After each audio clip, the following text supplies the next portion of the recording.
Hello friends, NK online learning में आपका स्वागत है। मैं हूं संजय गुप्ता और आप देख रहे हैं सी लैंग्वेज वीडियो सीरीज।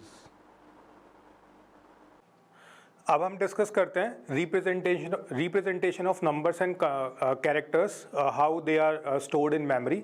सो बेसिकली हम तीन पार्ट्स में इनको डिस्कस करेंगे।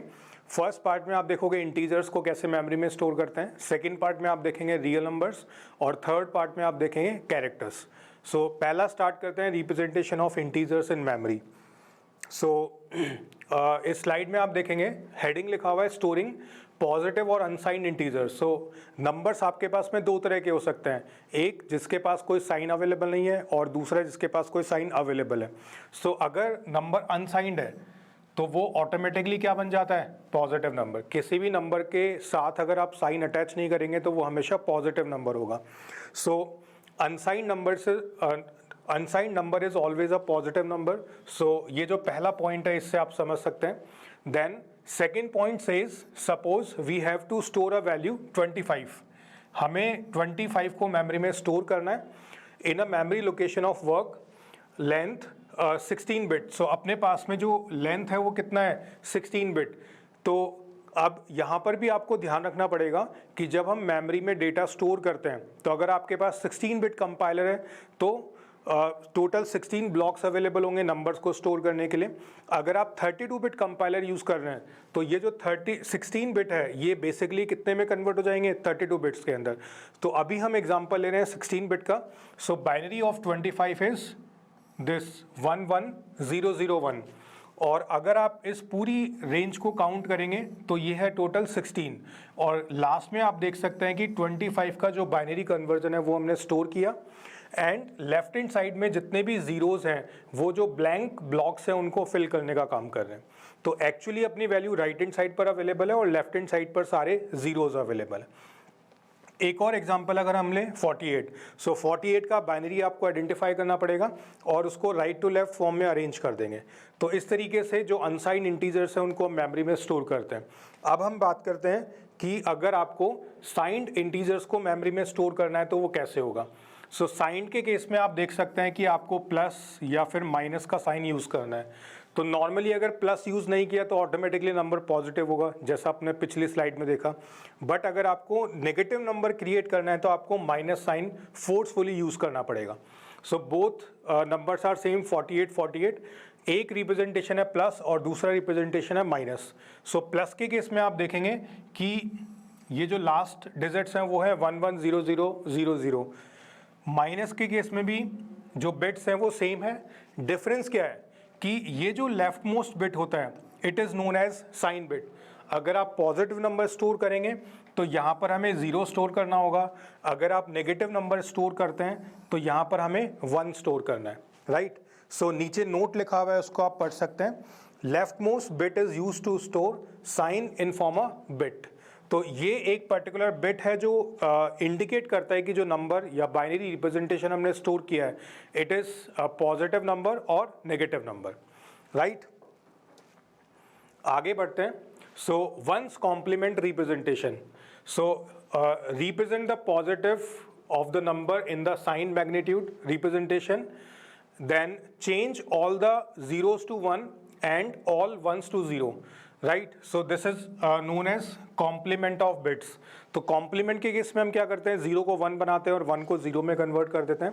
सो एक एग्जांपल आपके सामने अवेलेबल है, represent -14 into one's complement and store it in a 5 bit word. तो पिछले एग्जांपल में हमने 16 बिट देखा था, अभी आपके पास में जो मेमोरी लेंथ है वो कितना है, 5 बिट, जिसमें हमें नंबर को अरेंज करना है। तो उसमें से एक तो साइन बिट हो जाएगा और 4 बिट्स जो होंगे वो नंबर को स्टोर करने के लिए होंगे। So step number 1, sign magnitude representation of +14। So ये जो पहला 0 लिखा हुआ है ये बेसिकली डिनोट कर रहा है साइन को। उसके बाद कॉमा, कॉमा के बाद है 1110, राइट। सो ये जो बेसिकली नंबर है वो किसको रिप्रेजेंट कर रहा है, 14 को। देन कॉम्प्लीमेंट ऑफ बिट्स, तो अगर कॉम्प्लीमेंट निकालेंगे तो रिजल्ट ऑफ स्टेप 2 इज, तो हमने 0 का कॉम्प्लीमेंट लिखा 1 एंड 1110 का कॉम्प्लीमेंट क्या निकल के आएगा, 0001। सो बेसिकली वंस कॉम्प्लीमेंट को अगर मेमोरी में स्टोर करना है तो वो कुछ इस तरीके से स्टोर हो जाएगा। Next two's complement representation. तो जैसा कि आपको मालूम है कि जो टूज कॉम्प्लीमेंट होता है वो वंस कॉम्प्लीमेंट में अगर 1 ऐड कर देंगे तो क्रिएट हो जाता है। So the two's complement of a negative binary number can also be found by adding a 1 to the one's complement representation of that number. So example से यहाँ देख सकते हैं, अब यहाँ बिट्स बता रखा है कि कितने नंबर ऑफ बिट्स आपके पास अवेलेबल है नंबर को स्टोर करने के लिए। So if we have 4 bits, number is -7, तो ये इसका वंस कॉम्प्लीमेंट रिप्रेजेंटेशन है 1, 000। देन टूज कॉम्प्लीमेंट आप देख सकते हो कि ये साइन तो नेगेटिव नंबर को रिप्रेजेंट कर रहा है एंड 001 जो हमने लिखा हुआ है वो बेसिकली वंस कॉम्प्लीमेंट में अगर 1 ऐड कर देंगे तो टूज कॉम्प्लीमेंट निकल कर आएगा, ठीक है। और 7 का जो बेसिकली बाइनरी होता है वो होता है 111, ये 7 का बाइनरी है। तो पहले हमने ये आइडेंटिफाई किया, फिर उसका वंस कॉम्प्लीमेंट निकाला और उसमें 1 ऐड किया तो उसका टूज कॉम्प्लीमेंट निकला। देन 5 बिट अगर आपके पास अवेलेबल है, नंबर है 14, तो उसका one's representation, one's complement representation होगा ये।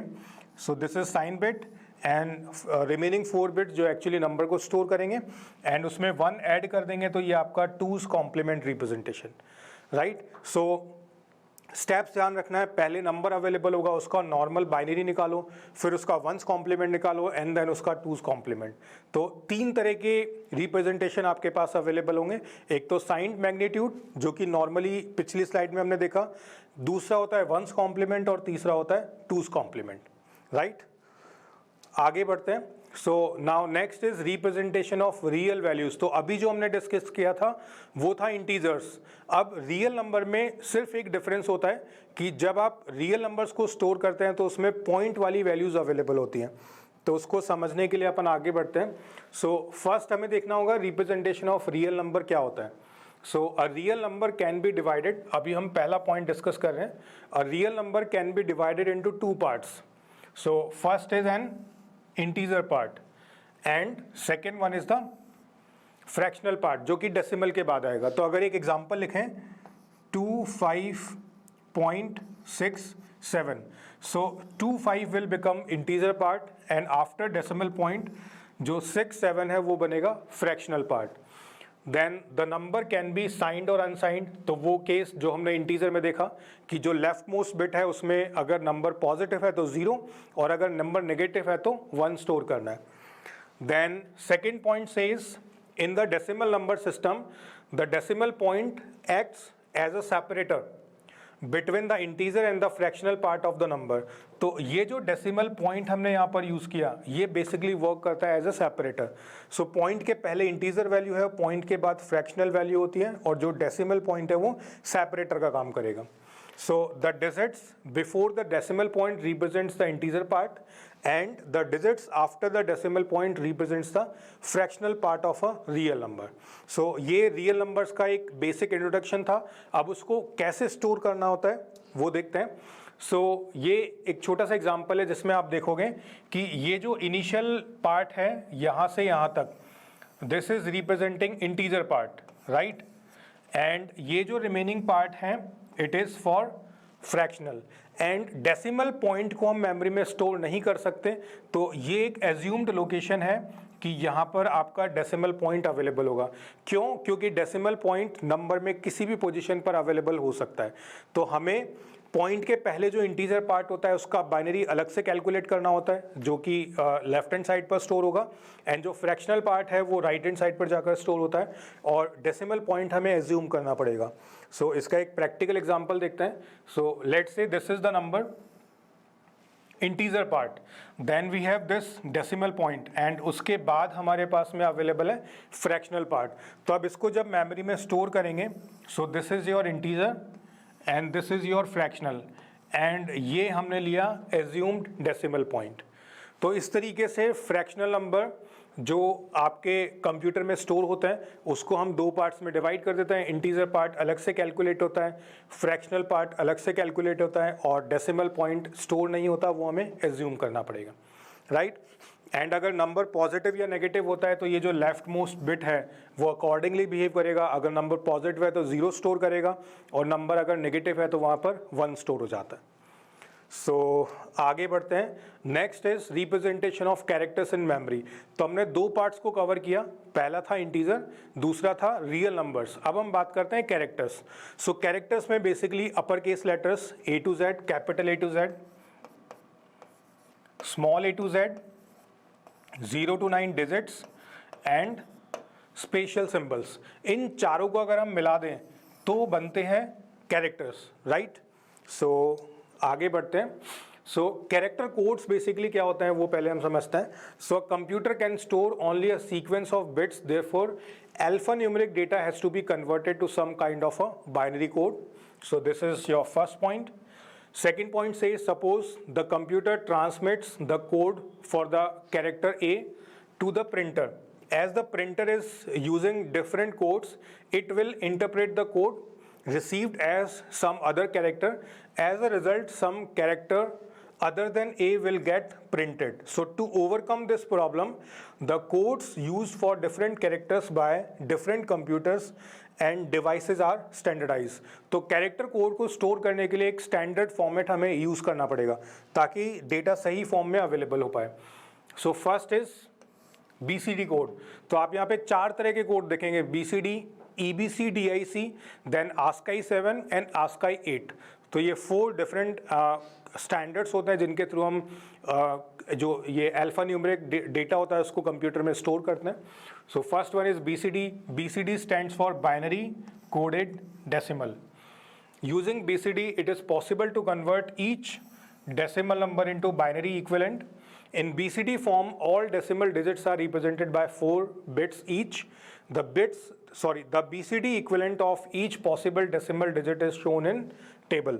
So next table में वो आपको दिखेगा। So BCD कोड टेबल, अभी हम जो टेबल देख रहे हैं वो कितने बिट्स के लिए, 4 बिट, कि आपका जो डेटा है वो 4 बिट में कन्वर्ट होके स्टोर हो जाएगा। So अभी हमने सिर्फ डेसिमल डिजिट्स को यहाँ पे मेंशन किया और उनके इक्विवेलेंट जो BCD नंबर्स हैं बाइनरी फॉर्म में वो अवेलेबल हैं। Then BCD codes, when only 4 bits are used, 16 configurations are possible as shown in the previous table.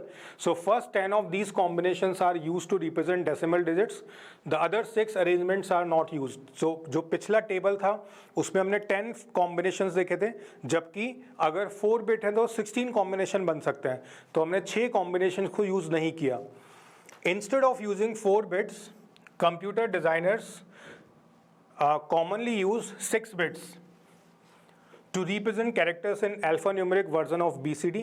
So in the 6-bit code, the 4 BCD numeric place positions are retained, but 2 additional zone positions are used in combination with the numeric bits to represent alphabetic and special characters. So वो कैसे represent होगा, तो table आप देख सकते हैं, अभी यहाँ पर 6 बिट्स अवेलेबल होंगे। लेफ्ट हैंड साइड में कैरेक्टर्स हैं ABCDEFGHI।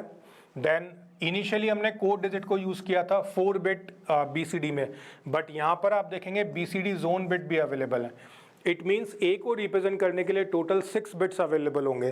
तो 2 बिट्स तो ये जोन बिट है और 4 बिट्स जो कि कोड डिजिट्स हैं। सो 110001 मिलकर 6 बिट का एक कोड बनेगा जो कैरेक्टर A को रिप्रेजेंट करेगा, and it's octal equivalent is 61। तो इस तरीके से ये टेबल आपके सामने अवेलेबल है। आगे बढ़ते हैं तो J से लेकर R तक की character codes, zone bit, code bit and octal equivalent. Then अगर आगे मूव करते हैं तो ये Z तक के जो अल्फ़ाबेट्स हैं, zone, code digit and octal equivalent. Then ये जो आपके कैरेक्टर्स हैं डिजिट्स की फॉर्म में, उनकी values. Now BCD code 6 bits. As we are using 6-bit BCD code, it can be divided into 2 3-bit groups. तो अपने पास में टोटल 6 बिट का ग्रुप बनता है जोन और कोड डिजिट को मिलाकर। तो 3 बिट में इसको ग्रुप कर सकते हैं। We can replace each of group by its equivalent octal digit. Solve the binary digit and octal notation in BCD coding for the word number. So इस नंबर के लिए हमें कैलकुलेशन करना है। तो n का जो ऑक्टल रिप्रेजेंटेशन है वो 45 होगा। तो इसको अगर 3 बिट्स में ग्रुप करें तो फर्स्ट जो 3 बिट्स हैं 1004 का बाइनरी है और 1015 का बाइनरी है। तो ये n का बाइनरी नोटेशन बना। देन सिमिलरली u का जो ऑक्टल है 24 एंड ये उसका बाइनरी रिप्रेजेंटेशन। तो इस तरीके से NUMBER हर एक कैरेक्टर का एक इंडिविजुअल नोटेशन निकाला एंड उसको बाइनरी में कन्वर्ट किया। और अगर इसको कम्प्लीटली हम रिप्रेजेंट करेंगे सो ये इसका आउटपुट आएगा। तो टोटल 6 कॉम्बिनेशन हैं यहाँ पर। तो नंबर NUMBER, तो बेसिकली उसको कन्वर्ट करने के लिए हमने जो BCD का 6 बिट कोड स्टैंडर्ड है वो यूज़ किया, तो वो इसका है output. Then next is EBCDIC code. ये BCD का एक्सटेंडेड वर्जन है। So in BCD code only 64 characters can be represented which are not sufficient for decimal, lowercase, capital letter and other special characters. So the 6-bit BCD code can be extended to 8-bit code. The added 2 bits are used as additional zone bits, increasing the zone bits to 4. तो अभी BCD में zone bit था 2 bits का, but EBCDIC में zone bit हो जाएगा 4 bit का। So this coding scheme is called as EBCDIC, that stands for extended binary coded decimal interchange code. With 8 bits, 256 variations are possible. This allows a large variety of combination for printable and non-printable characters, right? So this is the table. First column में character, second में zone bit आप देख सकते हैं कि 4 bit का है, code digit भी 4 बिट का है एंड हेक्साडेसिमल इक्विवेलेंट। क्योंकि टोटल 8 बिट्स यहाँ अवेलेबल हैं तो उसके लिए हम हेक्साडेसिमल कोड क्रिएट कर सकते हैं। देन J से लेकर R तक, देन S से लेकर Z तक, तो सारे पैटर्न्स यहाँ अवेलेबल हैं। देन ये डिजिट्स के लिए तो 4 बिट्स का कॉम्बिनेशन है और हेक्साडेसिमल इक्विवेलेंट वैल्यू भी अवेलेबल है।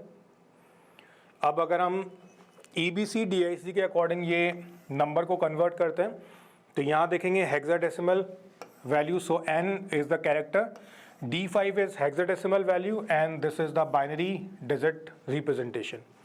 सो सिमिलरली ये कन्वर्जन आपके सामने अवेलेबल है जो कि हमने BCD के थ्रू भी कन्वर्ट किया था और अभी EBCDIC के थ्रू।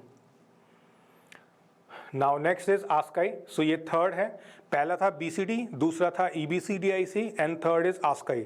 ASCII को फर्दर 2 पार्ट्स में डिवाइड कर देंगे, ASCII 7 और ASCII 8। 7 मतलब 7 बिट का कॉम्बिनेशन, 8 मतलब 8 बिट का combination. So ASCII stands for American standard code for information interchange, ये इसका फुल फॉर्म है। This code is widely used in data communication.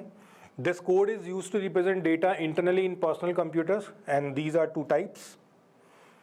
So again 7 bits का कॉम्बिनेशन, तो 3 zone bits and 4 code digits. तो उसके according आप देख सकते हैं टेबल में अलग अलग अल्फ़ाबेट के अलग अलग बाइनरी कॉम्बिनेशन अवेलेबल है। तो जिस भी कंप्यूटर में ASCII 7 यूज़ होता है तो उसमें इस तरह की टेबल के अकॉर्डिंग डेटा मैनेज होता है। ये Z तक, then digits, zone bit, code digits and hexadecimal equivalent value.